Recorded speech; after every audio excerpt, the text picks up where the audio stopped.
Welcome to Biweekly Bites. This is a series about engineering discussions which we define as a conversation which leads to a decision with the practical outcomes and lasting consequences for a tech product. This is your host, Slava Rudinsky.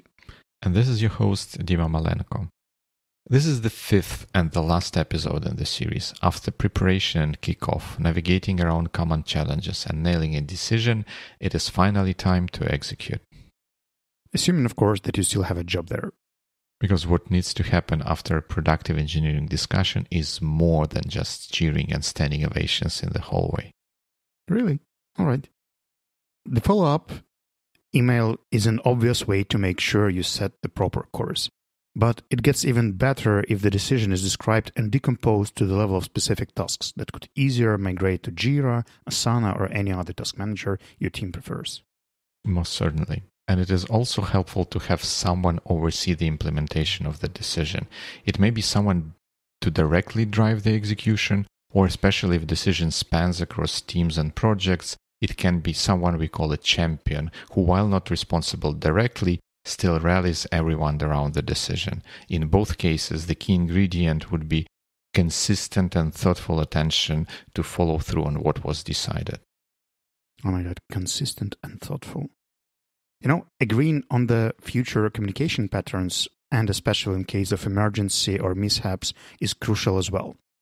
When is the next meeting? What should be done by then? Who took the responsibility to put it all together? Do we actually need a separate chat or email thread to keep the process running? In my experience, I forgot or ignored these questions too often, creating managerial vacuum that later caused quite a few issues. For sure. Been there, done that. Even decisions that follow the most rigorous discussions are not cast in stone. Of course, it's not productive to relitigate decision willy-nilly the next day just because someone feels like it. However, religiously sticking to past decisions can be equally dangerous. My rule of thumb is to give already made decisions a handicap and only let substantially new or substantially impactful inputs reopen it for reassessment. But how not to let things fall through the cracks? Well, what's worse than decision not taken?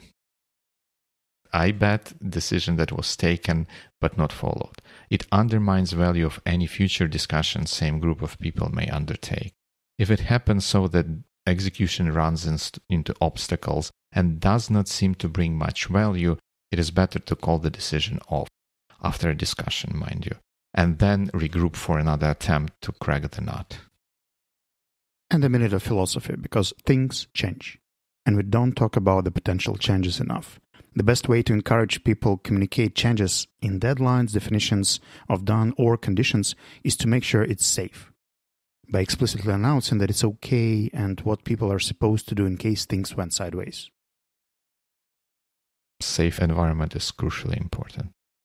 If you happen not to have Jira, Asana, or any task management solution for your team, you can check out my execution tracker spreadsheet template I've been using for a long time with great success, or at least I think so.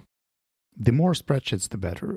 And what could go wrong if you read a checklist by Harvard Business Review with very smart questions that could help you double check if you put it all together. Now that you've executed your project and it's done, it's time to start planning the next one, one bite-sized piece at a time. Ciao.